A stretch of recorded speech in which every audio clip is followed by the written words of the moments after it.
All right, all right. We should be kicking off here. If you are in the audience, feel free to put a chat out there. Let us see what that looks like. William and I are leveraging a new technology to us. I don't know how long Riverside FM has been around, but it allows us to record and bring in guests into the studio and then also have a massive audience. What we'll do is give everybody a couple of minutes to come in to the studio here. And I assure you that the next time we do the monthly distressed deal download, that it'll be a little bit smoother each time as we figure out how this works.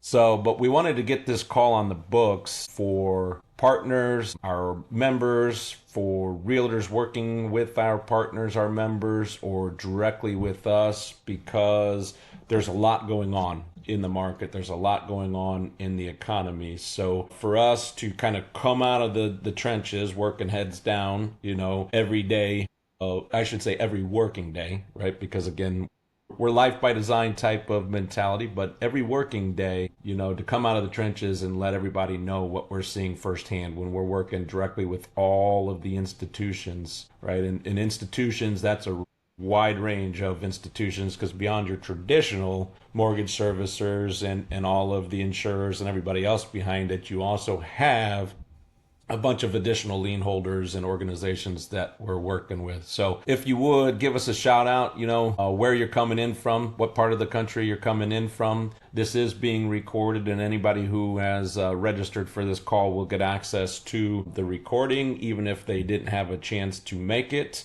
We will also take this recording and we will upload it to our YouTube channel 90 days later, right? So the idea is, for live active working partners, members, or anybody else that are involved in the distressed real estate market to have real-time live updates, what we've seen in the last 30 days, what we expect in the coming 30 days, and obviously the bigger picture first half versus second half of the year. But have you guys have real-time information, and then anybody who wants to kind of just log on and kind of see what's going on in the market, they'll kind of get that update every 30 days. So we will target the first Thursday of every month. This one is delayed a week just due to some scheduling conflicts that we had last week. But we're going to shoot for that first Thursday of every month to do this call. And again, it's a look back at the historical, the last 30 days and what we're seeing and what we're expecting in the future. All right. And then it's saying, Ty Quirk's device is not accessible. Ensure you're using Chrome or Edge and ask for the browser to restart. All right, so I see Pennsylvania, I see Ohio, I see Florida, and several of our team members are on. In addition, I think we probably had about 35 register, which is pretty good considering we just got this out there. And we expect it to grow, especially as the deals continue to flow. If you have a question, right, we will go to a Q&A section for this. Just feel free to ask it in the live stream, and we will also potentially invite you into the studio. We'll ask you before we do that, but we can bring you in on camera where we can just have a dialogue as well. So who the heck knows exactly how this is going to work until we figure it out completely, but wanted to get this out there and kind of delay a few minutes to make sure we have chance for people to join in the live audience, because it looks like a few are having trouble with you see Chrome or Edge browser. So if you're trying to log in from any other kind of browser, it's saying use the Chrome or Edge browser. That will be better for you as you're kind of logging in. All right, so let's Is it let's bad that start I don't with know what that a means? yeah, you just click on the little browser button and whatever pops up is good. It's Yeah. tech. It's all good. I am going to share a PowerPoint presentation and just kind of like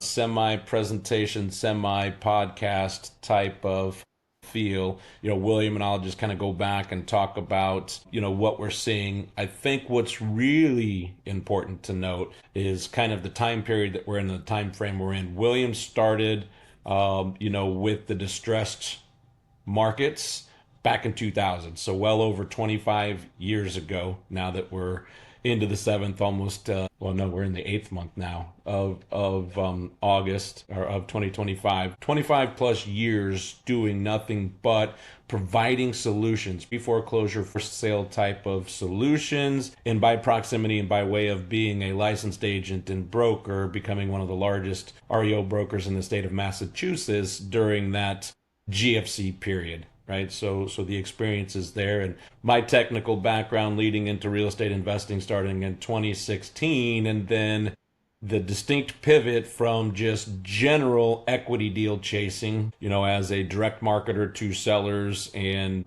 doing cold calling and PPC and Facebook and text messaging and never knowing what was on the other side of my deals to quickly learning and having Will walk me through my first pre-foreclosure deal in 2020 and 2021, to where my technical mind went back to the software sales and sales engineering side of things, where I said, provide solutions. If you provide solutions, you will always be needed. Go where you're needed, and you will kind of be playing in your own space, which is then why I made the full pivot to running my operation solely focused on pre-foreclosure and forced sale. You can provide value and make a relatively good living doing that by being a solution provider to others. So that is, our background. And as we run the national mastermind training everybody on how to do this, the reason that we do that is because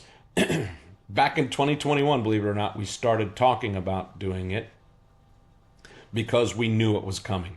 When you have a market that's doing this from 2012 to 2022, and then you have the period that we did in 2020, there's going to inevitably be fallout from what happened starting with that global pandemic and what the institutions have done over the last 5 years. So I'm going to share the screen and just kind of give you some updated statistics and some things to really look at as you're doing this. So let me share, and I'm going to say screen. Make sure I choose the right screen. All right, so here, screen sharing. Now everybody should be looking at, what's that? I said it's always important when you're doing that whole screen sharing thing to make sure you're sharing the right screen. There's been many times, yes, especially earlier when we first started doing this stuff, where I'd be sharing the wrong screen with all kinds of, well, not what I needed to be fucking sharing. We could put it that way. That's right. All right, so we call this the distressed deal download, right? So we're hoping to impart on the partner community, the member community, the realtors that are working with us and working with our partners, that download of information, what's happening in real time, what we're seeing, so that you can be more informed and you can actually apply this in your day-to-day business. So first one today, next one next month will be the first Thursday of September. We'll always make sure that if you're registered for it, that you receive that invite and the link to the studio audience. So I'm just going to move forward. So market overview. You guys are hearing a lot in the market. If you're an investor, you're an agent, you're hearing a lot in your circles. But what isn't getting out there right now is to the greater country, right? So the media isn't talking about a whole lot of things that we see and that we know and that we feel, because they're not in the industry. And remember, it isn't happening unless the media says it's happening in this country. So the deal download that you're getting now is real statistics. And actually, I would argue, as I'm looking at the statistics and some of the sources, they're a little biased, right? And the way things are being reported to these data sources are not fully transparent, right? So when we're looking at what's actually happening in 2025, versus historical trends, I think the key here is, right, the first half of 2025 is up 6%, nearly 6% year over year. And again, full transparency coming from all of these data aggregators and everybody that's putting it together, I guarantee you it's not accurate, right? So with the numbers that you're seeing on this screen, I put it this way because those are sources that we're citing to get this data. But you can take and you can actually inflate and actually add additional information or additional percentages and numbers to this. So in the first half of 2025, right, we are up 6+% year over year. Yes, foreclosures and foreclosure starts are at historical lows right now. But what you cannot forget, and William can really elaborate on this, is over the last 5 years, we've had a lot of artificial injection and, stalling and kicking the can down the road and VA moratoriums and COVID waterfalls and everything else happening, right? So we've had an extended period of consumer protections by our government, which do not help the situation. So top states: Texas, Florida, California, pretty much the Sun Belt. You start talking about Colorado, you talk about Arizona, you talk about Utah and some other areas of the country. They fall into the top 10. Ohio does fall into the top 10 right now. New Jersey is always historically on the high side of things. I am in Kansas City, and I'm generally in flyover country where we kind of do this little molehill type jumping. We don't do the volatile swing of 40 to 50%. But even in Kansas City, we are noticing a slowdown. Right. The statistic I think that is key for us is we're still at about a 38-day on market average right now in Kansas City, but that's significantly higher than it was in 2021 and 2022, early 2022, when we were looking at properties having multiple offers and being moved in 7 days. So we've gone from a 7 to 10 day period already up to 38 days as we speak now. But the red on the upper right hand side of this basically shows us the foreclosure starts. The first half of 2025, the foreclosure starts have significantly jumped, which then is going to obviously translate into more foreclosures, more foreclosure finishes, and ultimately all the people out there that need solution providers like us to be able to go out there and help. The housing foreclosure by quarter graph at the lower right. Yeah, you guys see right there in the queue, probably 3 or 4 of 2009 at the peak, over 500,000 to a trend down all the way into 2020 when we had that historic pause. And now we kind of see this graph, creeping back up. And there will be another chart that I show you here where it's talking specifically about VA, FHA, and conventional starts. Today, as we stand, we are at the highest level that we've been at as far as since pre-pandemic. Okay, mm-hmm. So now we're back higher than we actually were pre-pandemic. And that's key to add. So, William, any thoughts over the last 5 years, obviously, and comparatively to 2008, 9, 10, that you see with the unprecedented interference of our government over the last 5 years? A couple of things there. Number one, that we definitely need to pay attention to when it comes to these numbers and particularly the foreclosure starts. The VA, which is a huge portion of the low money down, highly leveraged loans out there right now, because there are no more check your pulse and give you 100% financing loans like Countrywide and AmeriQuest used to give out daily. Those don't exist anymore, so they've kind of been replaced by a combination of VA and FHA loans. Those are your highly leveraged, very little skin in the game type down payments. And I always get shit from people when I say very little skin in the game, in particular when it's in relation to VA. Yes, I understand there were other sacrifices made to be able to put less money down, but it's important to understand, financially speaking, when people have less skin in the game, there is a higher likelihood, rather unconditionally, of them falling behind if they encounter difficulties. So it's important to bear that in mind. VA pre-foreclosures were essentially halted across the board up until June, okay? Up until June specifically of last year, and that was nationwide. So people with VA loans that hadn't paid their mortgage in 2.5 years, in many cases, had not been reported to credit bureaus, and no foreclosure activity had started because there was a nationwide moratorium by the VA on those, okay? Now that those are starting again, we're actually seeing VA loans being a disturbingly high percentage of all of the new foreclosure activity getting filed. Equally important to understand, and this hasn't quite hit yet, however, on the institutional side, because they're aware of it, they plan in advance. FHA has had something called a waterfall. now for several years. Matter of fact, they actually started that FHA waterfall process, believe it or not, or a variant thereof, back in 2014. They then modified that waterfall process when the COVID crisis came about and renamed it the COVID waterfall. And what the waterfall was is basically an order in which you must apply for things. Those of you who've ever had medical difficulties and have had to try to get your health insurance to approve of doing a certain thing, you would understand sometimes they make you take what seem like unnecessary steps. Like, for example, before you can get a life-saving surgery, you have to go through a whole bunch of different tests and possibly some lesser surgeries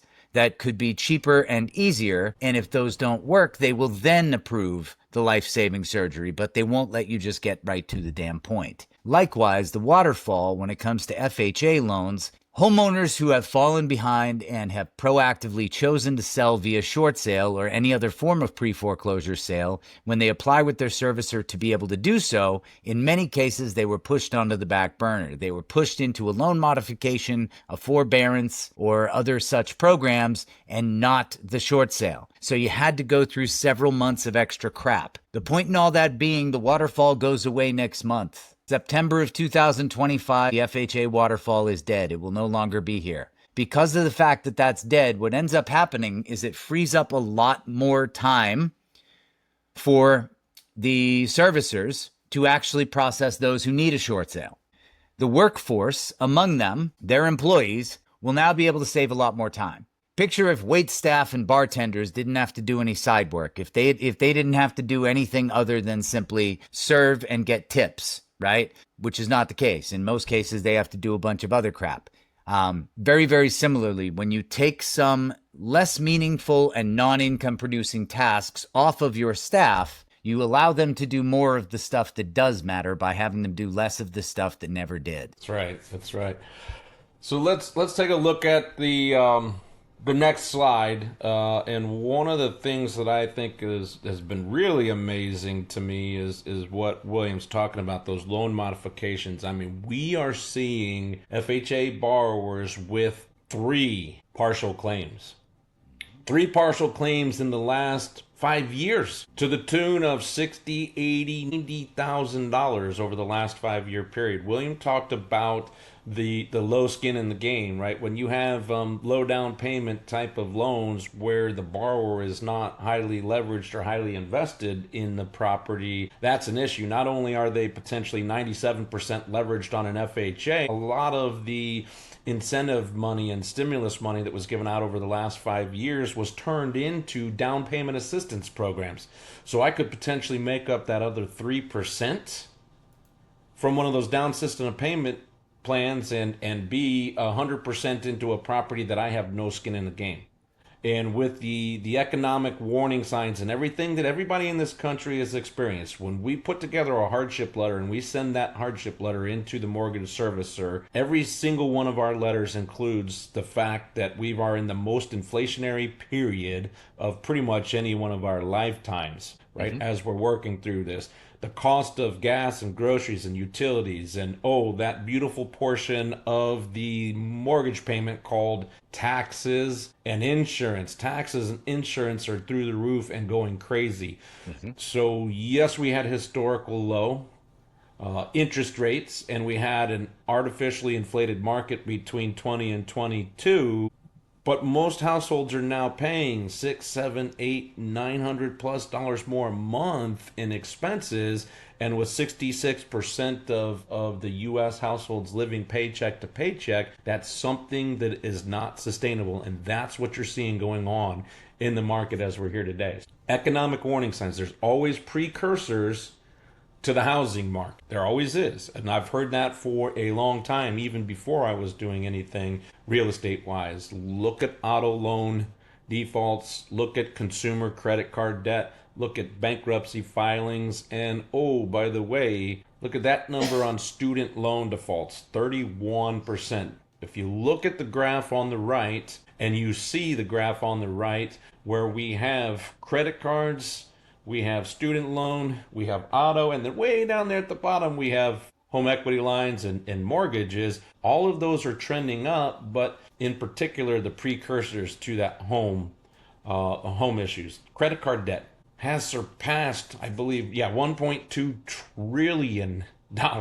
That's an average of $6,300 per person in the United States. And when I say per person, I'm talking about kids and everybody else. Like, it's literally based on the count in the U.S. Bankruptcy filings have seen an increase of 10+% year over year. Student loan defaults have historically not been recorded and shown in your credit. But now that's changing, right? These student loans are now going to be reported to credit. And what do you think is going to happen when these start being reported to credit with that moratorium on student loan payments, where people were not having to pay their $300 or $500 a month payment for student loans? All of a sudden, they're now being required to pay that again. They don't have the ability to pay that again. And you see the spike of that student loan line. That is going to cause a lot of consumers' credit in the United States to drop on average, what I was reading, 170 points, right? So if I'm at a 775 or a 770, all of a sudden, as soon as my student loan delinquencies get reported, I'm now down at that 600 range. It's going to be a massive change to everything that we're seeing here. So I watch a lot of stuff on the auto loan defaults and what's going on in the market. You guys are starting to see a ton of job layoffs, right? You're watching the days on market increase. You're seeing the price reductions on homes for sale, especially in Florida and Texas and other places, rapidly coming down. Those are the signs that you need to be prepared for what's coming. Right now, we're still very early on it, because the government finally started ripping the Band-Aid off in 2025. You that are listening and that are partnering with us or working with us, you're on the front end of what's coming. Is it going to be as bad as 2008, 9, 10? We don't really know. We don't have a crystal ball. We don't know when the government's going to interject again. But it's definitely not going to be good. And in particular, near and dear to Will's heart is commercials in particular trouble this round. So with all of the warning signs, the consumer debt, the defaults and delinquencies that are going on, the issues with student loans and everything else, we are set up for another pretty sustained period of correction. And that's why you're here learning. That's why you're here listening. That's why you're JVing with us, or a member with us, or even a real estate agent that we work with is extremely important to know. All right. Alicia said that people are having issues joining. I've got to say, honestly, I was anticipating that on this first call, because this is brand new technology to us. It's not brand new. Other people have used it, but we've never used it before. We've never used it with our member base or with any of our partners. Moving forward, we do like this platform. We've messed with it a little bit. We do like it. It has the ability to do everything that we need to do with it. So we will become more proficient with this, so that we can get the login and all of that out to people better moving forward, and we can have more people able to participate.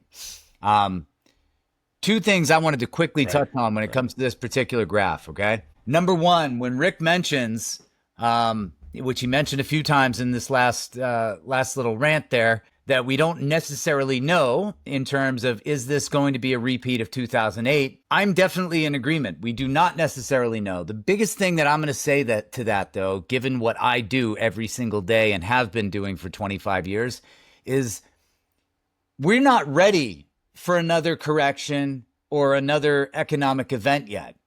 To be perfectly honest with you, those of us who have been working in the short sale space and in the distressed real estate space, we are nowhere near finishing cleaning up 2008 yet. I am still on a regular and consistent basis closing transactions that have been in pre-foreclosure since 2007, 8, or 9 on a very regular basis. Many of these transactions fell behind, got back on track again, fell behind again, got back on track again.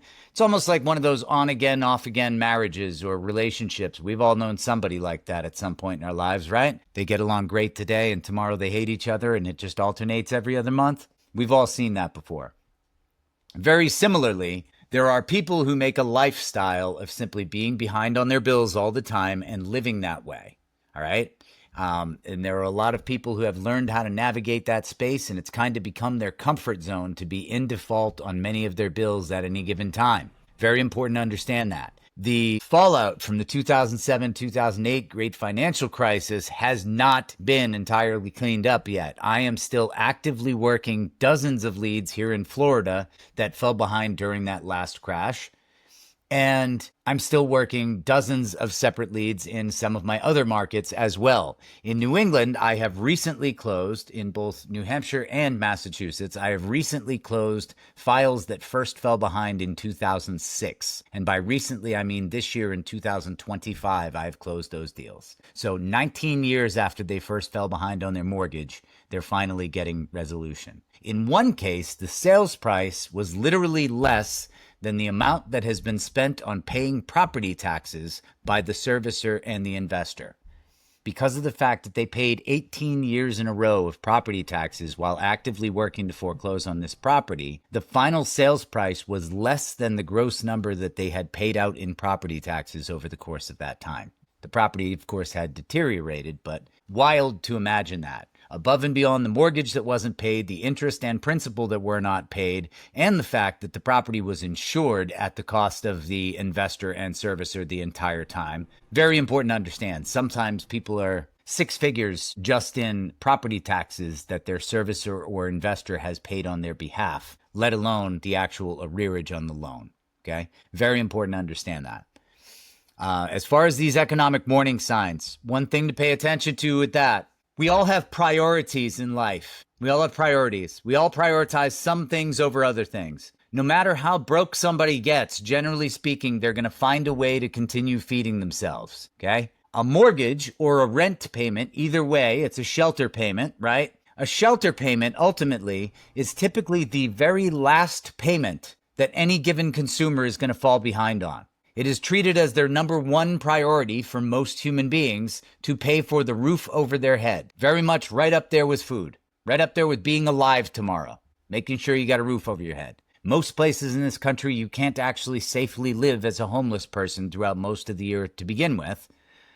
So it makes sense that that would be a high priority. But when you're looking over here on the left of this particular graph and you're seeing auto loan defaults, consumer credit card debt, bankruptcy filings, student loan defaults, these are all relevant. Every single one of these things falls in the category of, I will fall behind on this before I will fall behind on my mortgage. Okay? Every one of those things. Nobody wants to miss the payment on their car note. Nobody wants to do that. But people will miss their car payment before they will miss their house payment in most cases. They'll let the car fall behind before the house because they could still work something out as far as the car goes, much easier than making up an imaginary roof over their head if they ever became homeless. So very important to bear that in mind. I saw this play out in the GFC where as we watched repossessions climbing through the roof, and we watch layoffs climbing, and we watch people racking up tons of credit card debt. Nothing like right now, but a ton of credit card debt, relatively speaking.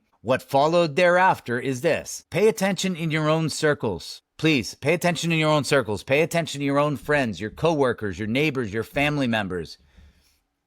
Pay attention to what people are saying. It's important. And on that note, where a lot of you guys are real estate professionals, whether you're agents, brokers, or investors, pay attention to your fellow real estate professionals as well. Because I can tell you right now, there are an absolute ton of short-term rentals that are behind on their mortgage. An absolute ton of them. Most of those have a DSCR loan. Some of them even still have a hard money loan from when they bought and remodeled the property. And neither of those categories is actively reported to many of these data sources that talk to us about foreclosures. Okay? So many of those investor type loans that are not covered by Dodd-Frank are not reported in the same way and do not go into these numbers. If any of you guys remember the Burr strategy, it was a really big thing years ago. Lots of people got caught with their pants down owning a bunch of properties that they intended to someday refinance under the right circumstances and didn't realize those circumstances weren't coming back. So it's very important to be aware of that, all right?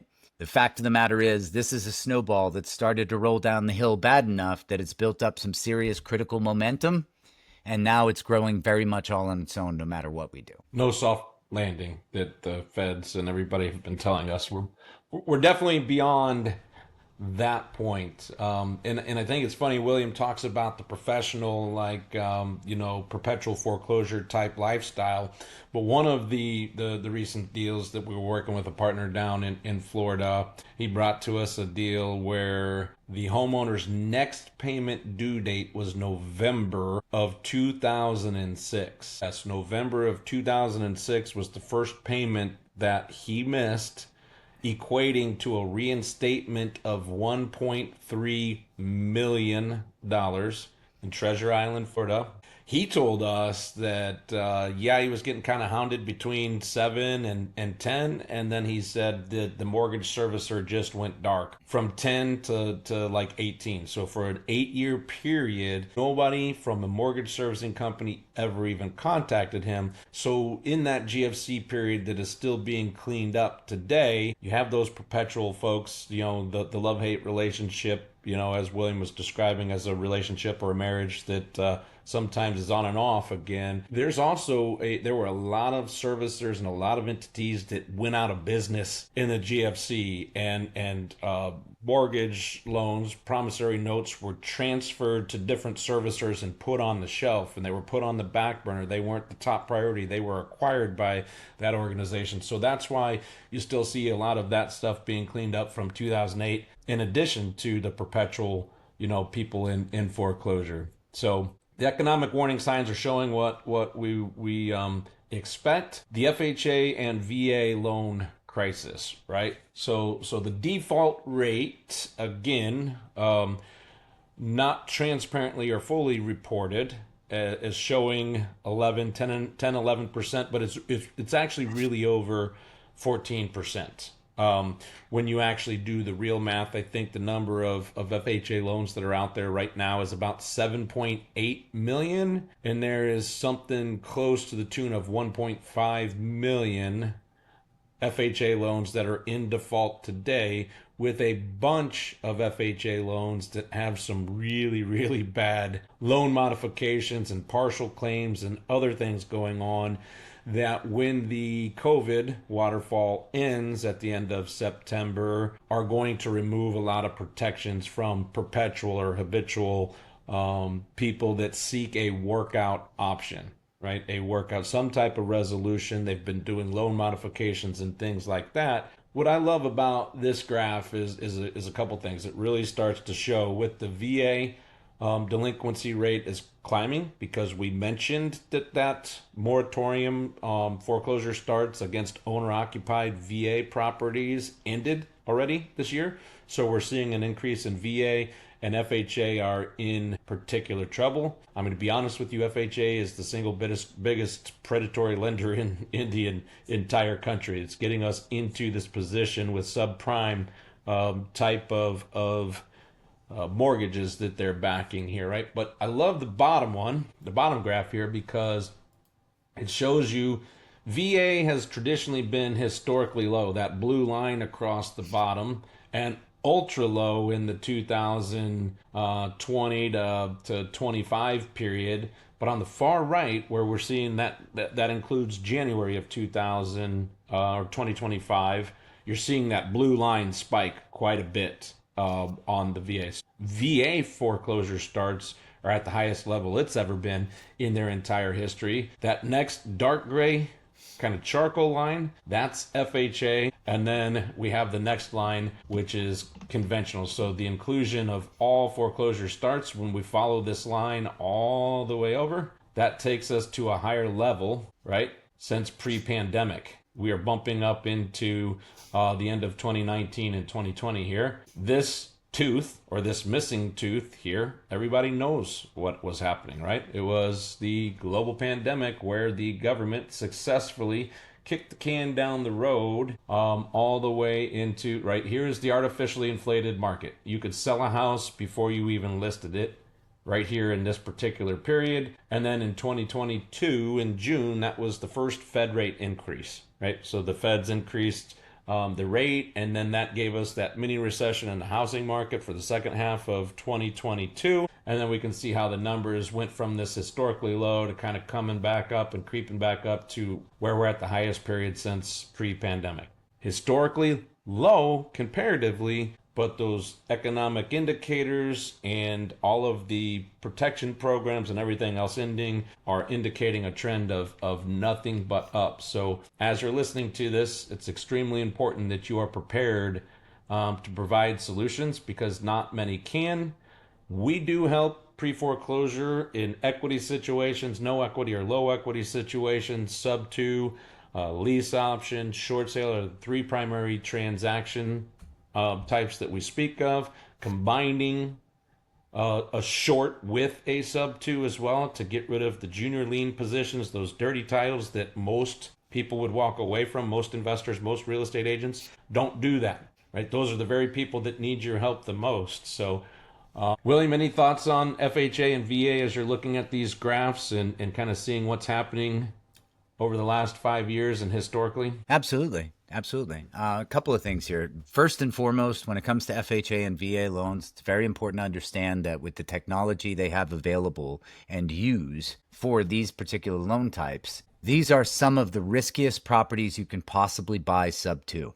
They're also some of the properties that are being bought at the highest rates sub two. I don't mean interest rates. I mean highest rates, like the most people that are out there buying them. And the reason is the people who are behind on their FHA loans, people who are falling behind on FHA loans and VA loans, are some of the biggest groups of people that bought during this. If you look at the graph, bottom right-hand corner that says foreclosure starts, and you see that missing tooth in the middle that Rick was just referencing, which went from April of 2020 to the very beginning of 2022, right? First quarter 2022, second quarter 2022.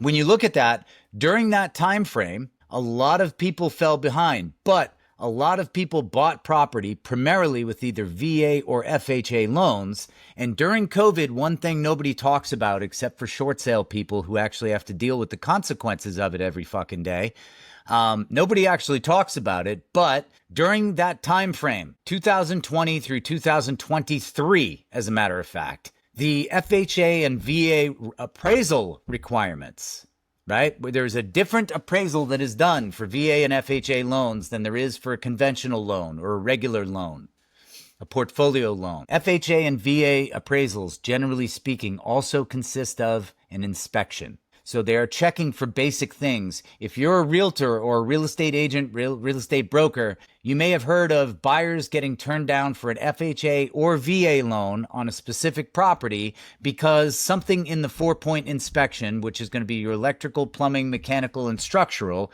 would not pass.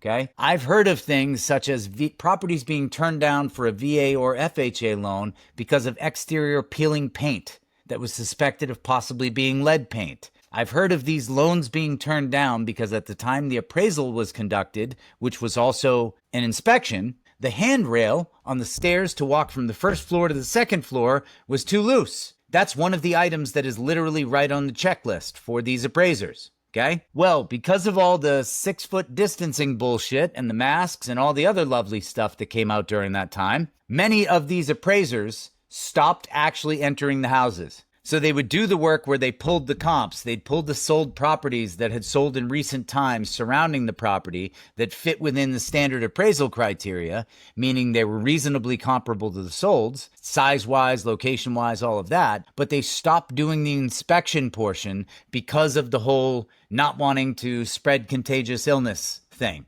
right? And depending what state you're in, because we're one nation but 50 separate states thereunder, those things vary greatly, meaning exactly how bad that got. Some of the properties I'm dealing with right now in New England, which is typically a more liberal place and has a tendency to be a little more, believing the news and stuff like that. I've dealt with some places up there in the past couple of years that never should have had any loan written on them for somebody to occupy them, let alone a VA or FHA loan. They did not qualify to be secured by such a loan. These properties never qualified at any point to be the collateral for an FHA loan due to the property condition. However, because of modified criteria during the COVID timeframe, they were allowed somehow to sneak through. Okay? It's important to understand that. If a property wasn't good enough in the first place to ever have been purchased with an FHA or VA loan, it's not likely that the property condition somehow improved after the homeowner ran out of money and could no longer pay their bills. That right there That's key. So as we, plan to talk about what we're seeing in the last 30 days and going forward, one of the big fights that we're doing right now in working with the servicers and with the VA and FHA is this property should have never originated. Yes. This loan should never have originated in 2020, 2021, 2022 because the condition of the property that you're seeing today and that you're saying is excessive repair or you're saying the valuation is wrong existed when the loan originated. But the due diligence wasn't done by the bank, the inspectors, the appraisers, or anybody else in that period for all kinds of reasons. In particular, I'm not going into this house. We have to stay distant. We have to wear a mask. We have to do this type of stuff. So we are literally working properties that should not have the type of loan on them. And that's the argument we're making right now. We'll talk a little bit about excessive repair here in a minute because that's something that's coming up quite a bit on FHA loans. I'm going to go to the next one and talk about early intervention strategy. We are coming across a lot of deals being submitted to us, partner deals, realtor partner deals, anybody else submitting deals to us where they have less than 30 days to the foreclosure sale. That's happening for a couple of different reasons, but primarily investor partners are out there focusing on the notice of sale. They're focusing on a list of folks that have a sale date already. And when you get in and you start working with that seller or that borrower and you determine that something like a short sale is the best option, that's almost too late. And I say almost too late. Have we successfully been able to get borrowers with less than 30 days into a loss mitigation status with less than 30 days? Yes. Does that happen for everybody? No. And here in a couple minutes, we'll talk about all of the nuances, right? Is this a perpetual or habitual borrower that has entered into the loan modification or workout process 17 times over the last, 30 months? Or is this the first time that this poor homeowner or borrower has tried for a workout option? There are so many factors that these mortgage servicers and the investors and their rules behind it are looking at as to whether we can be successful in getting something that technically has less than 37 days. So you'll see this 37-day rule is a CFPB, so Consumer Financial Protection Bureau. The CFPB, which came about as part of, some legislation after the GFC, right? You guys have now heard of Dodd-Frank, you've heard of CFPB, you've heard of these things. They did not exist in 2008, 9, 10, 11, 12 until right at the beginning of 2013 or 2014 per se. So when a lot of people say to me, oh yeah, this is like old hat, I did a bunch of short sales in 2006, 7, 8, 9. It is a completely different world today.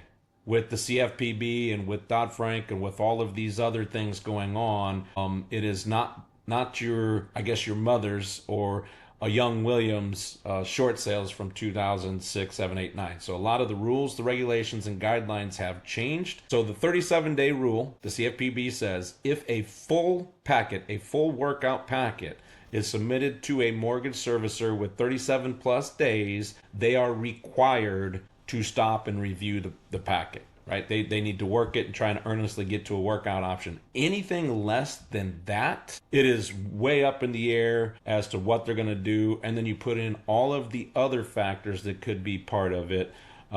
That's why we recommend if you're an agent, you're an investor, or anybody else, your list should be notice of default or notice of lis pendens. That very first legal filing between day 91 and 120, when essentially the mortgage servicer is putting the homeowner on notice. You are now in default. We are going to take legal action to take the collateral back. We're going to take the property back in this particular process. If you find that early, especially with a short sale. Now, if it's an equity situation, heck yeah, 21 days until the property gets foreclosed on. I could buy it. I could buy it sub 2. I could buy it with equity. I could do whatever. That homeowner is in distress. I can tell you who attorney generals are looking at, Les. And that's the people who are going after the notice of default list, not the notice of sale list. You're going to be in the crosshairs if you're somebody who is looking at somebody who has an imminent sale date versus starting with them early and being empathetic and working through all the potential solutions. The earlier you touch them, the better the outcomes are going to be as far as that is concerned. So that's kind of the graph, the notice of default versus the sale and foreclosure side of things. You want more time if a short sale is truly the option. And we are going to see an unprecedented number of short sales. Everybody says there's so much equity in the market, but what they don't really know is there's not the equity that they think. When the market is correcting and the prices are coming down, and I'm 97 or 100% leveraged in this property that I overpaid for in 2020, 2021, 2022, and with partial claims and with other things, equity goes away pretty quick when people have forced place insurance or other type of penalties racking up against them. That 30 or 40 or 50, $60,000 in equity they thought they have can disappear in an instance. We would ask anybody and everybody to start focusing on that front end, because that's truly where you're going to be able to make a difference. And that also gives you and that gives us time to actually make a solution or a difference as we're working through it. Looks like we might have lost Will.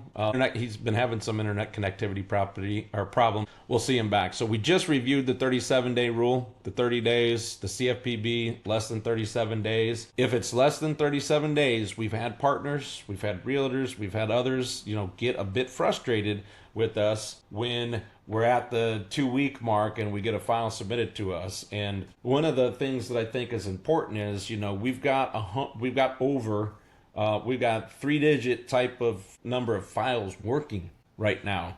And we have to prioritize cooperative borrowers who are earnestly working towards a workout option and everything else, as opposed to the person that waited to the very last minute, 2 weeks before their actual sale date. Yes, we'll make an attempt to get that stopped, 2 weeks or 3 weeks left in the actual cycle, but we aren't going to put all of our resources on it, because if we did, that wouldn't be fair to the 100+ other people we're working with that are cooperative and trying to get something done early in that process. So that's the key. So changing requirements. This is the real key before we get into any kind of question and answers, right? Because the market is volatile and it is changing rapidly, the CFPB puts out bulletins. FHA comes back and says we can no longer have a valuation period of 180 days because the market's changing so rapidly. We need to reduce that up to 120. We need to reduce that to 90. Those things change almost monthly, and so that's what we're hearing on the street when, like, servicers we're working with don't even hear what we hear as we talk directly to FHA and HUD and others. So these are the type of things that we want to download to you all so that you know exactly what is happening in the market itself. And so we talked about homes, maybe even potentially originating loans in 2021 that look like the one on the right with the peeling paint that William was describing. And FHA and VA would historically say, no way, we're not originating a loan with this. For whatever reason, we all know the reason, they originated loans like this in 2021. So now we're fighting the good fight of saying, no. This is not damage that the homeowner did. This is not damage that was done. This was here. This was pre-existing. Let's go back and look at the original inspections. Let's go back and look at the original appraisals and everything else, and you're going to see nothing's changed. And oh, by the way, they were already paying $50,000 more than they should have in 2021. And the market sure as heck didn't go up, from 2021 to today. Well, it went up, but remember, that was an artificially inflated market in 2021. So that's some of the arguments that we're doing. A newer thing is excessive repair. So FHA is coming back and denying a lot of pre-foreclosure sales. PFS is what they call it in the FHA world, saying that the owner did not keep this house in a repair status that they needed to keep it in order to maintain their FHA loan. So therefore, we are not going to allow them the chance to do a pre-foreclosure sale. So a couple of issues like the one I just described about that's the way it originated versus maybe they did let it go into disrepair. The problem is what FHA is coming back and HUD's coming back and saying is you have to make these repairs in order to do a short sale. And a lot of the general contractor quotes we have are 60, 70, 80,000. So you mean to tell me you want a homeowner in pre-foreclosure that doesn't have two nickels to rub together, needs to do $80,000 worth of repairs in order to qualify for a short sale? A challenge that we have a direct line to Chantel at HUD, right? A challenge that we give to them is, and the servicer is, okay, that's fair. Give us the scope of work. Tell us what they have to repair in order to be part of it.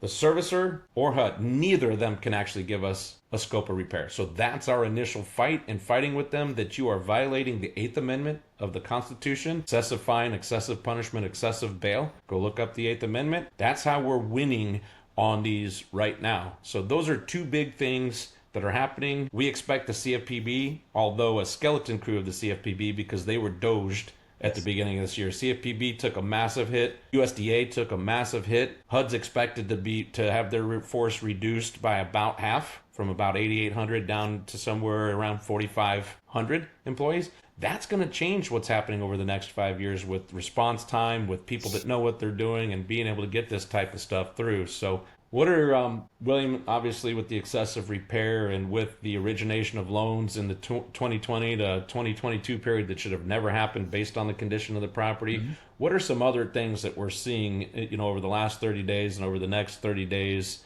that are unique to this for you, comparing it to 2008, 9, 10? On the residential side, we have a certain set of circumstances. On the commercial side, we have a different set of circumstances, okay? Very important to understand that. We have two completely different worlds when it comes to default. When I say commercial, just to be crystal clear here, when I reference commercial foreclosure, I am referencing the loan type, not the property type. So commercial does not necessarily mean we're talking about a strip mall or an office building or an industrial park or something like that. It can be a commercial loan if it's simply a loan for commercial purposes, a loan that is non-Dodd-Frank.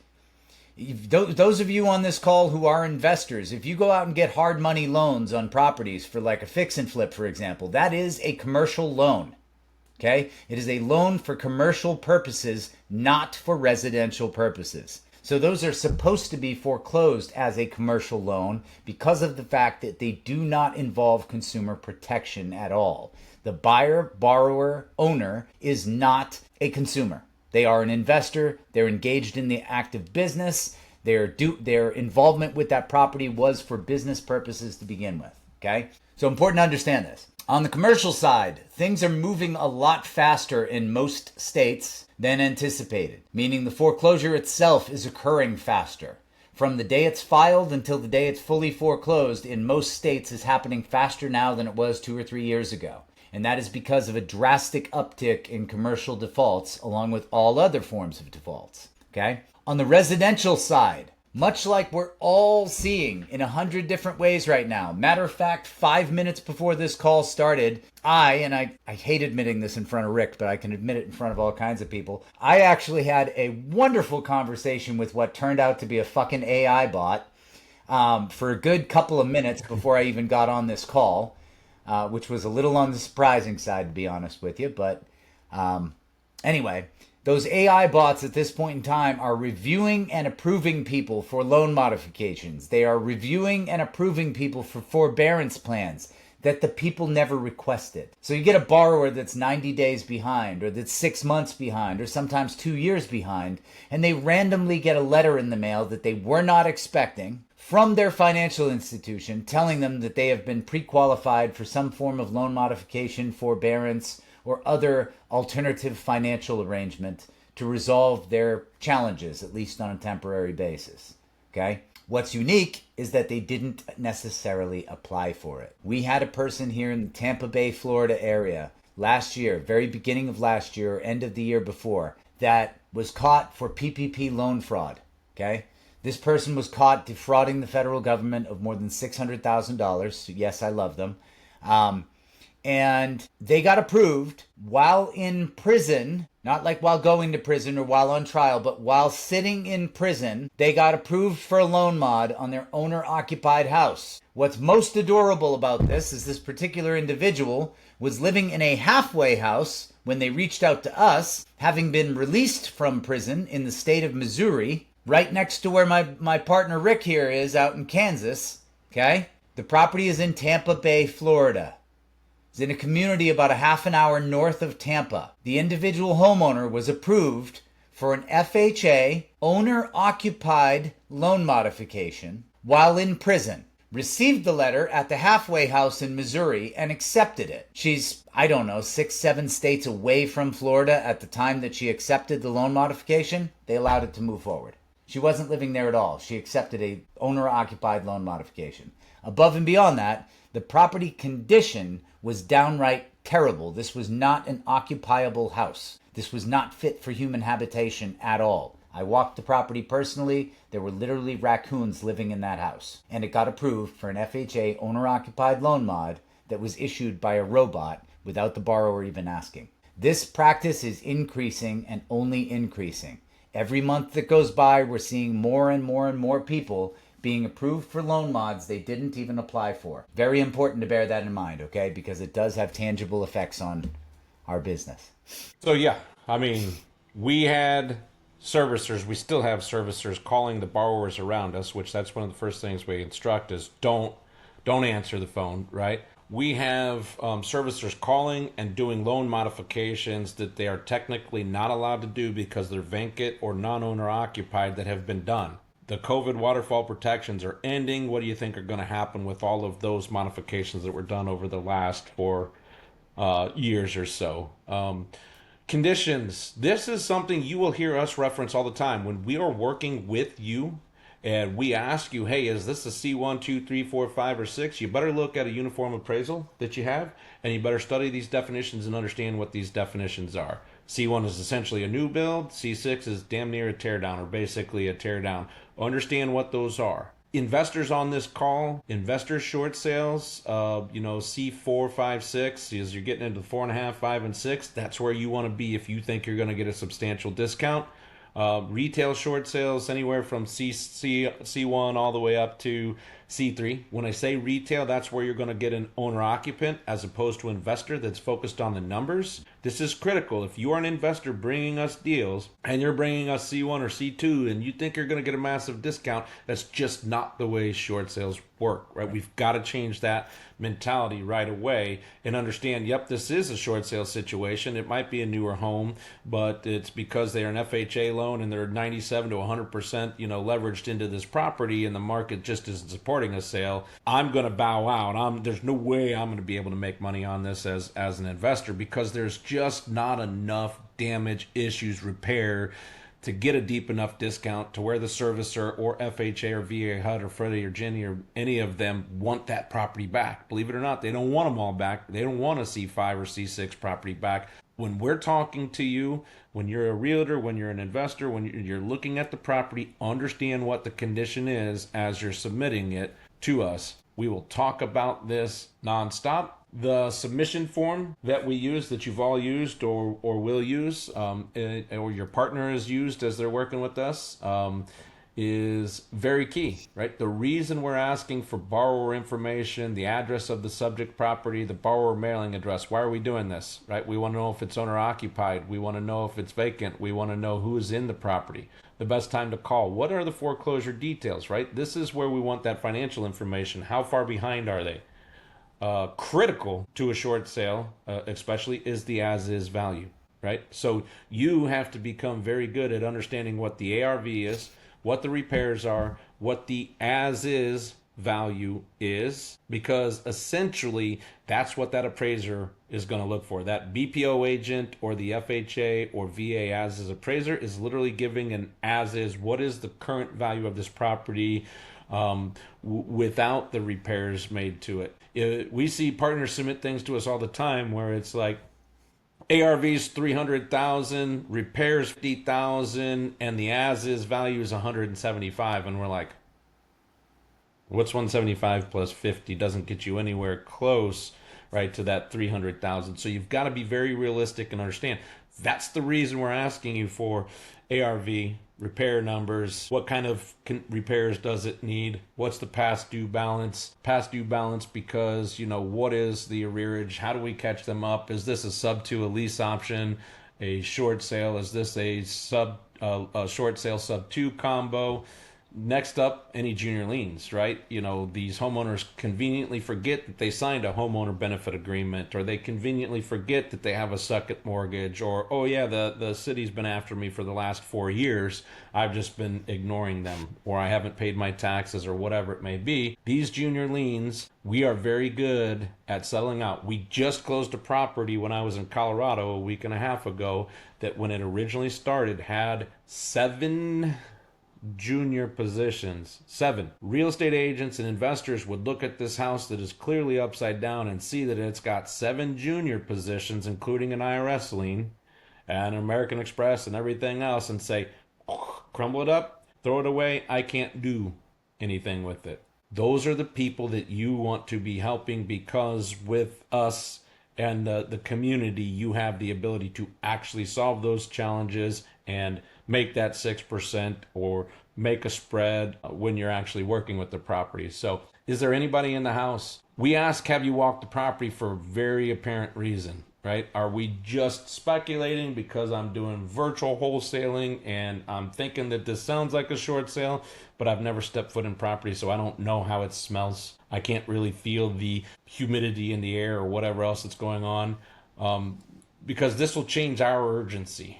Right? I've walked the property. The numbers show a telltale sign of short sale. This is the short sale. Here's all that needs to be done. What type of property is this? What's the current condition? All that kind of good stuff. Pictures. If you can send us a link to the pictures, this can help us prioritize and change priority as we're actually working with the property. Again, last minute submissions, C1 condition, where I'm saying that the as-is value is $175 compared to the $300,000 ARV, those are going to get less time and attention. It's not that they're not going to get attention, but those don't become urgent. Those don't become a priority, because after all, the name of the group is IPA, income producing activities. We chase income producing activities, not something that is not. So your contact information, if you can get the third-party authorization signed and sent to us, that's better. That cuts time off of what we're actually doing. So really important. Condition of the house, understanding what a retail short sale is versus a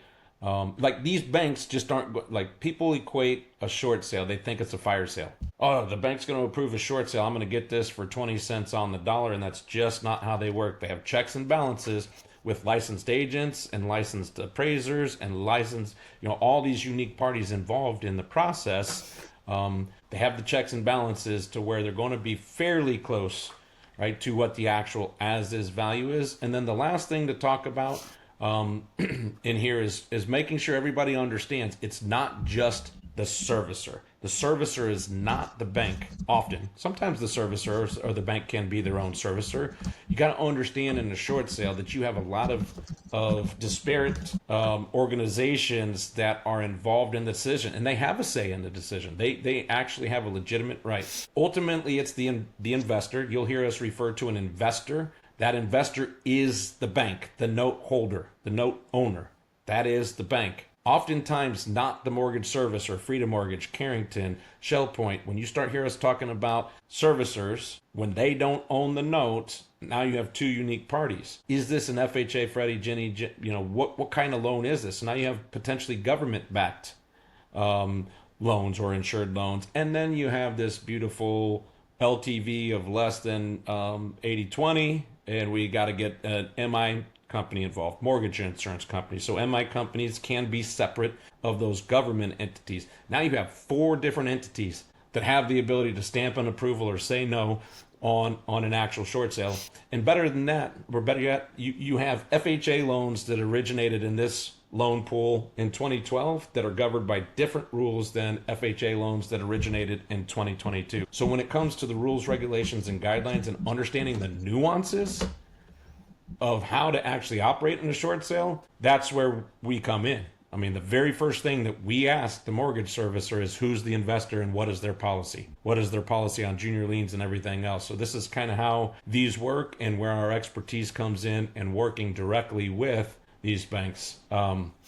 Key to everybody to know that it's not a one-size-fits-all. It's not a fire sale. We have to provide information. We got to understand C1 through C6 and investors on the line. You want 4, 5, and 6. You don't want to submit a C1, 2, or 3 and expect that you're going to be able to make something on that or some kind of spread on that.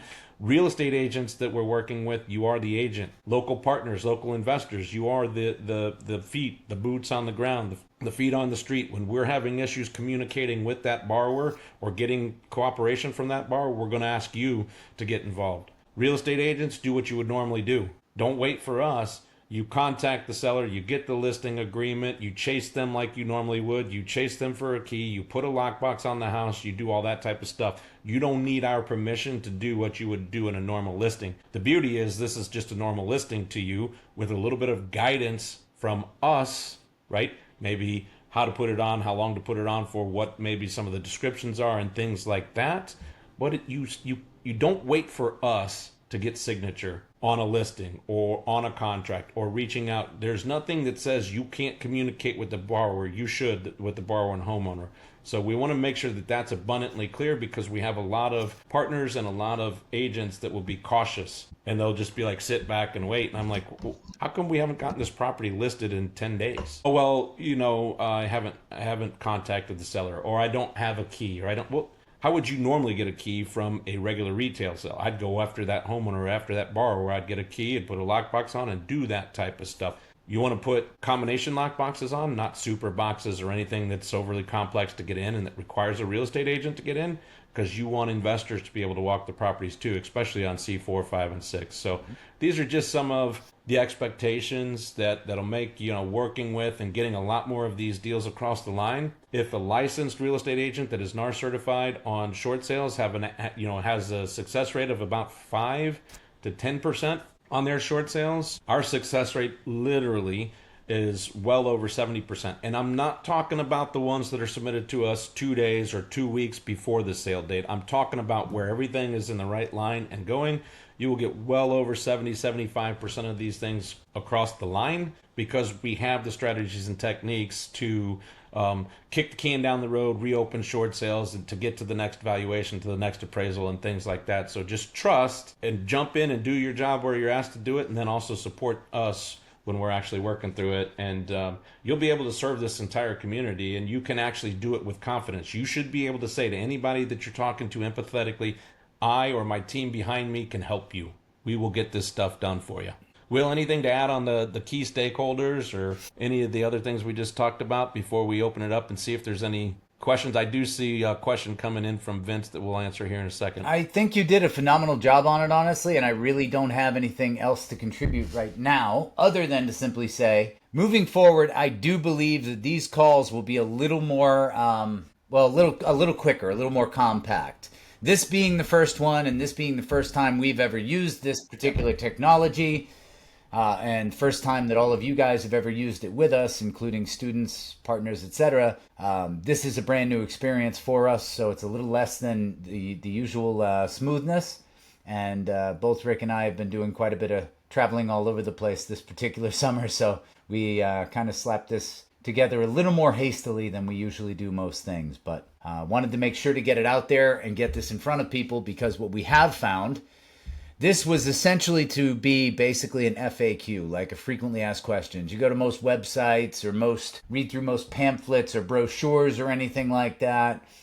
There will be a little section of FAQs or frequently asked questions on the subject matter, and they do that oftentimes to try to address the frequently asked questions, largely just so they don't spend the bulk of their time answering the same exact questions. We put this call together partially so that we can update everybody as to changes that are occurring, because this is definitely a very, very much subject to change industry, okay?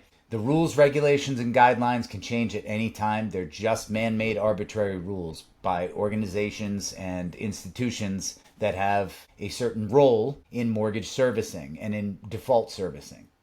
That being the case, they have to make their decisions every so often as to what their policy is going to be based on whether or not a certain policy is serving them at a certain time. So for example, having appraisals that last a little too long, there are times where they're finding clinging to an appraisal for 6 months ago is no longer serving us because the market's gone down substantially in the past 6 months. Or, more important and more accurate, the market hasn't necessarily gone down in the past 6 months, but market activity has. So you've got, for example, like in Florida, Texas, and other places in the southeast of the country, we've got an overwhelming amount of inventory that is not moving, which is making it appear as though properties are selling for much less than they were last year. Are they selling for less? In many cases, yes, but oftentimes it's just that they're sitting on market for an unbelievably long time frame without any activity whatsoever. And that gives the same appearance as though they're selling for much less. They're having difficulty selling, so it's not necessarily that the prices have come down, it's that the time frames have gone up and the challenges facing getting deals across the table have increased as well. But yeah, we want to make sure we get some questions asked, and preferably questions answered as well. So yeah, and this is again a one to many thing, right? We get a lot of requests for one-off calls, which turn into like hour plus, that type of stuff. And when we're talking, multiple partners or real estate agents for the partner and everything else, you got to understand that with the name IPA, income producing activities, if William and I are on 40 hours worth of Q&A with our realtor friends or partners, then we're obviously not serving the very community that we need to in getting these deals across the table.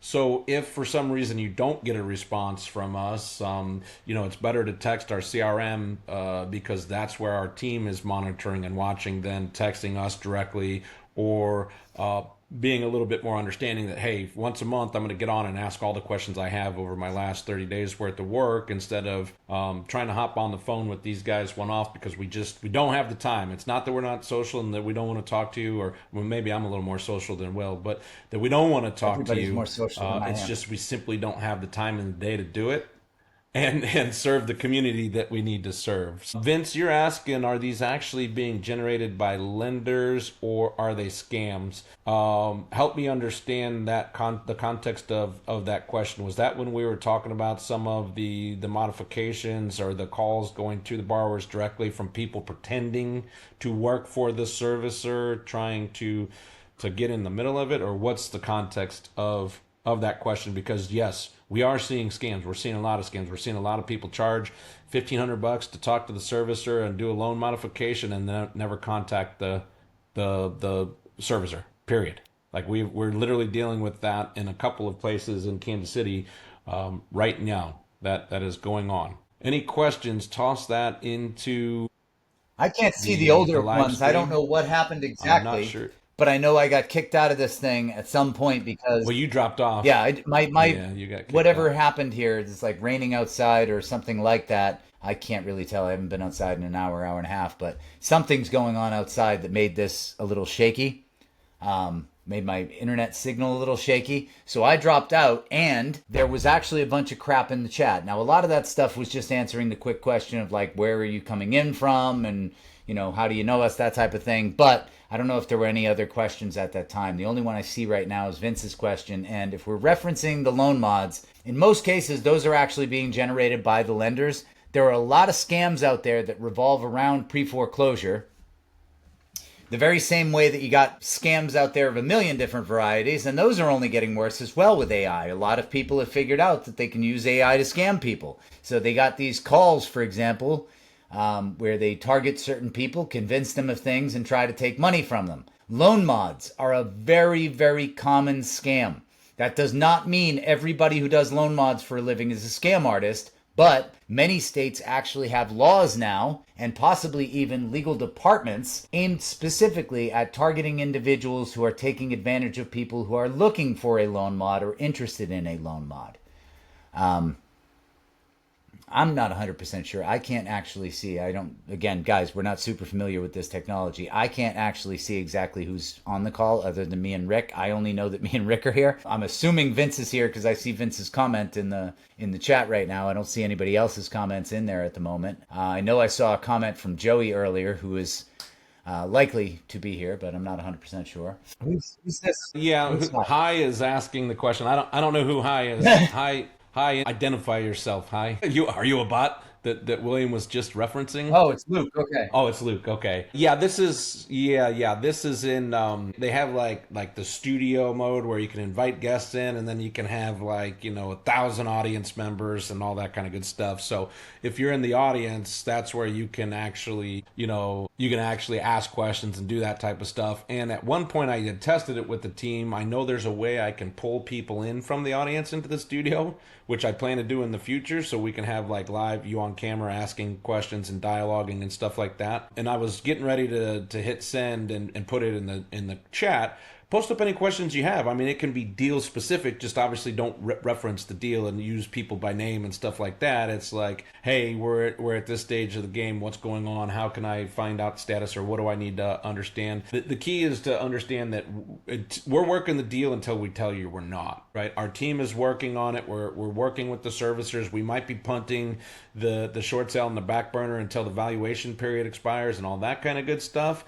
So when we get that, weekly ping about this deal, and then 5 hours later, hey, what about this deal and this deal and this deal? When we start getting a bunch of questions, it's really hard for us to tell you what the status of everything is. The CRM is set up to actually give you notifications as to, hey, we haven't heard from the borrower in 3 days. Hey, this is the valuation time, so we're doing an appraisal next. So it at least will keep the partner informed at certain big milestones within the process. But if you're pinging us every day or every other day about 2 or 3 or 4 sales, that's doing nothing but bogging us down. And again, don't hit us on our personal sales, hit us in the CRM, because now the team behind the scenes is the real muscle, and they know what's going on with everything. We're scaling up just like everybody else is, and making sure the right folks are involved and trained and moving. But again, we don't have a crystal ball, so we can't add 100 people to the team. We have to do it as we're watching the volume increase. Yes. So, Luke, what's your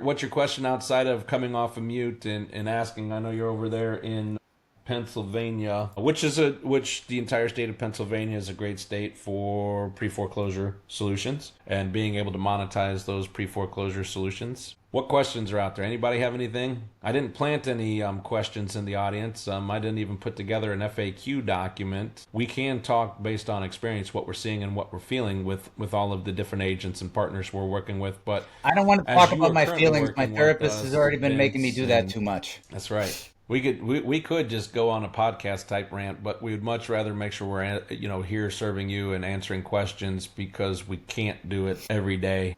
Things like that. Cameron in Illinois. He's an agent in Illinois working on a handful of short sales with us. He's getting canceled first episode. Thanks, Joey. I'll make sure I'll put that up on the screen so everybody else can laugh at that. Hey guys, thanks for the great info. He's currently under contract on the first short sale, wanting to make sure that we're doing everything the most efficient way. Besides getting the quick key, the sign, the lockbox, the listing agreement, is there anything else an agent like myself can do to make the process go smoother? Absolutely. One of the things that agents are critical in the negotiation section for is pretty much all investors have some type of DOM requirement, days on market.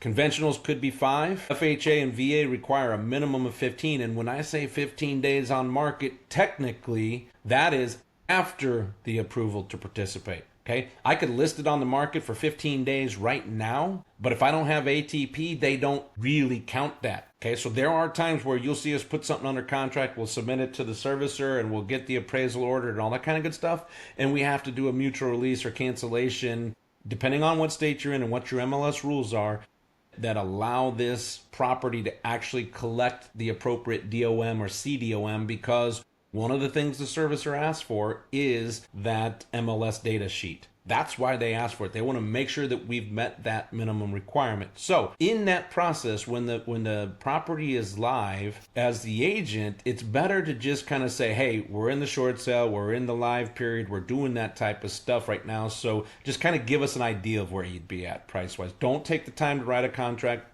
Short sales take a long time. You need to get as much feedback as you can. Some properties are off the chart with the amount of showing requests and things like that, even with the ominous, environmental hazards and 72 hours and proof of funds before you can even enter the house or any of that type of stuff. Signed like liability waivers, those type of things. You need to get feedback from everybody that sees the house. Am I going to make an offer? If it's listed as is at 200 and my offer would never be anything higher than 98, those are critical pieces of feedback that you can get. And if you can get it in text, you can get it through your system, your showing system, you can get it in email, however you can get it. Get that in writing and send it to us, because that helps us help our partners monetize the actual transaction, but that also helps us provide feedback to the servicer, especially in the context of an appraisal dispute, right? If we just know something, we are dealing with one in St. Louis right now where the as-is appraiser is literally $100,000 over any. Probably we've had 60 plus people walk the property in St. Louis, and the as-is appraisal is legitimately $100,000 more than the highest offer we've gotten on the property. And after all, what the market is willing to bear is actually what the value of the property is. So that's what we're disputing with the servicer.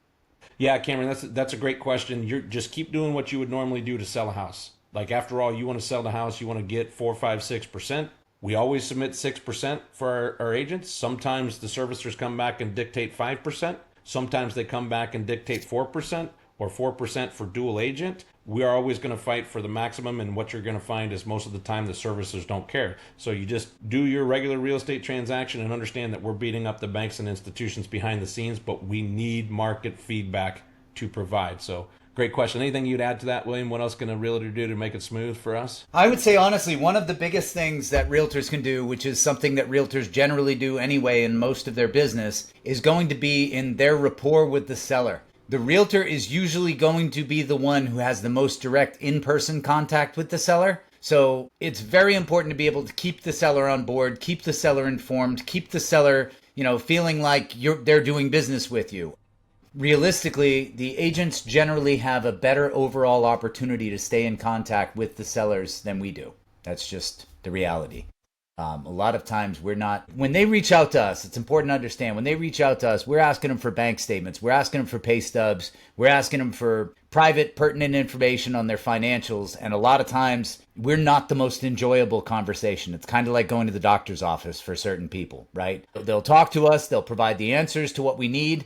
They see you as a friendlier face than they see us. The role that you're playing, where you're helping them to sell the house and where you guys are in sales in the first place, if you're able to kind of bring the kid gloves, you do all the kissing babies and hugging puppy dogs and all that other happy shit that comes with the process, it makes life a lot easier on us to just focus on doing our jobs. You know what I mean? And the other thing is the actual appraisal. I mean, if we're not in the city, then having the agent or the local partner meeting the as-is agent, BPO agent, or appraiser there and helping them see what you see, we see, everybody else sees. Without that, I mean, the most critical point to a short sale legitimately is the valuation. That sets the tone for everything. And like I just said, it's not a fire sale.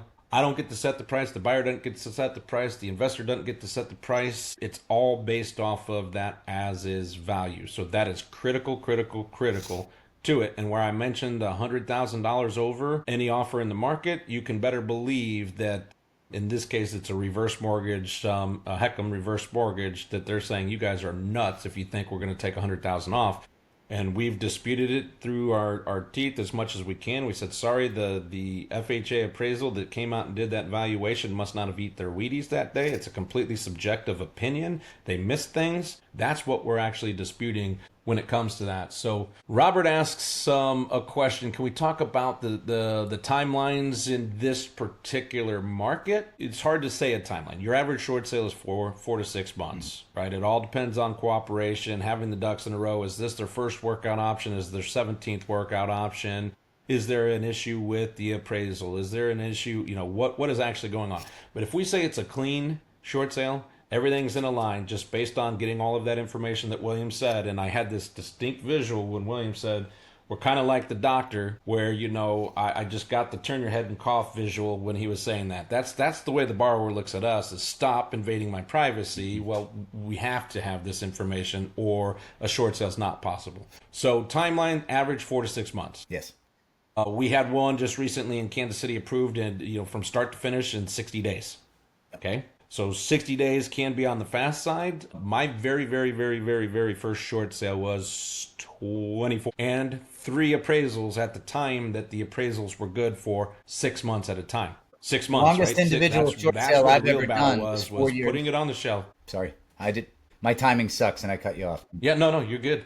That Longest short sale No, I've I ever was gonna. done was I was four just years saying. and three Obviously, in months. that 24-month period, awesome. So yeah. It's hard to say. You can't just say to a seller, "We'll be done with this in 60 days," right? If we're looking for the positive outcome, that 70-75+% success rate on one again that line. If you give it to us in 2 weeks and you say that we failed on that, that's not our failure, right? That's because you're not working NODs or bringing something earlier to the process. Matt asks, he ran into an issue that he hasn't seen before working with the seller where the auction date is set 3 weeks out, but it shows in the realist that the property is owned by a mortgage company. I haven't seen a property owned by the bank prior to the auction date. Is that something that you've worked before? Is this a dead deal, or is this something that we could still look into or still be done? So here's what I'll tell you. The only thing that I can say on that, please double verify with the taxing authority, with the local tax assessor's website where you typically check who owns the property. Make sure that on the public records for that particular county that mortgage company is listed indeed as the owner. One reason that can happen, okay, I'm not going to speak because this is a data aggregator. You're talking about Realist, right, which is very similar to PropStream or anything else. It's an MLS feature for a lot of people. And Realist is a third-party data aggregator. They collect data and they make data available to people. Just like PropStream and the MLS itself and Realtor.com and Zillow and all those other sites, they do make mistakes sometimes, which is entirely possible. Let me explain real quick one way in which it's possible that might be accurate information, though. In many states, the way that the foreclosure functions on the actual day of the sale, whether that be an in-person sale at the courthouse steps, an in-person sale at the subject property, or an online sale like they do throughout at least most of the state of Florida, regardless, the way that the actual foreclosure sale itself takes place, typically speaking, is that either A, the property is sold to a third party on that day for whatever the highest bid was, B, the property is bought back by the investor because they failed to sell it for enough money, or C, the transaction ends up falling apart, in which case it still usually goes back to the lender. In a lot of cases, what will happen is that is a re-auction, meaning it went to public auction, it went to a sale date, the property was then either sold or failed to sell, in which case it went back to the bank, and now the bank is going to re-auction it. In most states, what happens, in the event that an auction is unsuccessful, what usually happens is they try to auction the property again immediately. And by immediately, that'll typically be a couple weeks after the first time, anywhere from 2 to 6 weeks, depending on whether it's a judicial or non-judicial state, and depending on the exact workflow there. Like if the court system is all backed up in that particular place at that time, it might be 3 months before it can get back on.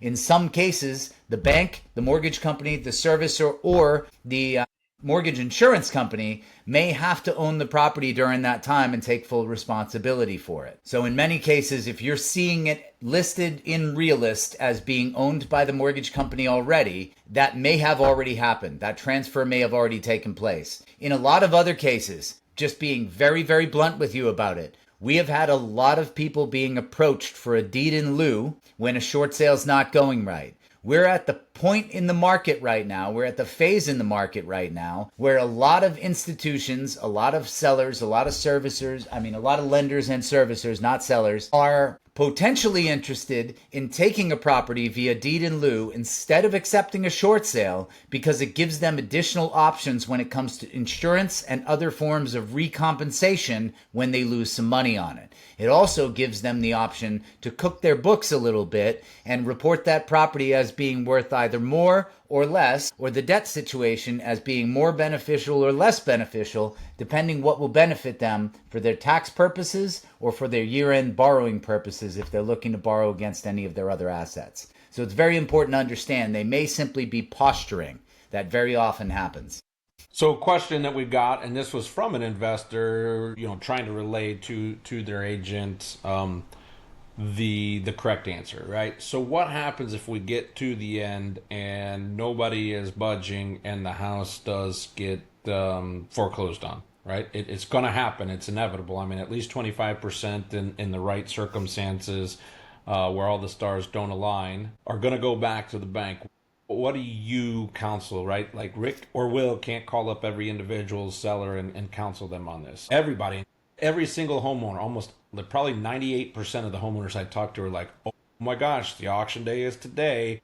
I'm going to be out on the street by 5 o'clock today if my house is sold or auctioned or whatever, right? So it's auctioned off, it's bought by an investor, it's not bought by anybody, it goes back to the bank REO. We're now in a situation where when that is consummated, basically finished, the transaction is finished, the borrower now moves from the borrower, homeowner status to a tenant status. Okay, you'll never have a sheriff come throw somebody to the curb on the day that they're foreclosed on. Right. So now the entity who actually buys the property at auction or when it goes REO needs to make contact with the occupant and figure out how they can get them out of the house. I need you out of the house, so therefore I can do what I want to do with the property. And they will do that generally in the first 3 or 4 days. You'll get a sticker from the REO agent, or you'll get a sticker from somebody representing the investor who bought the property that says, hey, I want to work with you, call me, make contact. I always recommend to the borrower, you better pick up that phone and contact whoever's on the other side. Yes. Be cooperative, explain to them your situation. You didn't get any money out of the actual, the pre-sale side of things, but you can still potentially get some money because you don't have two pennies to rub together to actually move out of the property. It's going to cost you at least $3, $4, $5, $6, $7, $8,000 to get out of this property. Most investors and most servicers or asset managers will actually do cash for keys or provide move-out funds on the backside as long as the borrower agrees to give it to them, hand them the keys, broom swept. Right? Don't tear up the property. Don't pour concrete down the toilets or do anything like that. They want the asset back in its pristine condition and dangle that carrot of move out fees or cash for keys. The borrower's not going to understand what cash for keys is. In fact, a lot of real estate agents might not hear the term cash for keys like investors do. Cash for keys, because if I don't get the keys and I don't have the person go peacefully, guess what I have to do? I now move into the eviction process. I have to evict that person from the property, which also is an expense to me. Yes. So that you can tell them, make sure you contact them, explain to your situation, say I've got, it's going to take me maybe 3 or 4 months to find my next place. I'm going to need $4,000 or $5,000 to do it. I promise to hand you the keys in a nice, as clean of a property as I can. If it's already a C5, I can't do much about it, but I'll give it back to you in good condition. So that's what you need to counsel the borrowers, that if it does happen, we'll still work with you we will still work with you, still can get money out of it and not be thrown to the curb. Now, if you ignore them and you go through the eviction process, there will be a point where at 5 o'clock on a Friday afternoon, they will come throw you and your stuff to the curb. Yes. And that's what they don't want. Agreed. And Alicia made a good point for realtors, right? Banks are only looking at one active contract per time. We're literally only submitting that and putting that in the review process, and that's the feedback to anybody who wants to potentially give an offer. Hey, just kind of tell us where you'd be at. We'll let you know if you're higher or lower, or if you even have a chance. Or don't forget that if this first one's not approved, that we're talking potentially months in the review cycle and months for approval. We prefer to work with investor buyers on the back end because there's numbers only, no emotions, no retail homeowners to deal with. When you're dealing with the retail short sale, C1, 2, 3, you definitely have the finicky retail buyers that if the husband or wife or girlfriend or whoever just doesn't like the way it feels 2 days before closing, they can absolutely just walk away from the closing table. Right. So being able to actually get retail short sales across the line is a lot harder than getting investor short sales across the line as well. What other questions might be out there? I know you guys, a bunch of you are working situations. I know. I mean, we're having communications daily on things that you're doing. Any of the data that we've covered or any of the questions that have sparked any other questions for you. I do have, and I'm not going to bring it up because we've now gone over, but I've got in addition to the PowerPoint, I will record a video called Strategies for Early Seller Engagement that I will put with this recording inside of the follow-up link. So my team will take this recording and then also the recording I do for the early engagement strategies and what you're doing and how you're positioning yourself as the authority with these borrowers. We constantly get told, I mean, Alicia could come on and tell you, we constantly get told our marketing messaging, our messaging early in the process, notice of default, oftentimes we're telling the borrower that they've actually had that legal action taken. They don't even know it's been taken, but we see it recorded, in the court system. But we constantly get told by any of the borrowers, you guys were different. Your messaging was different. You came from a place of empathy. You came from a place of solution. You did explore solutions with us. Why are we going to explore loan modification with somebody? Well, number one, we know that loan modifications aren't great options in this market today.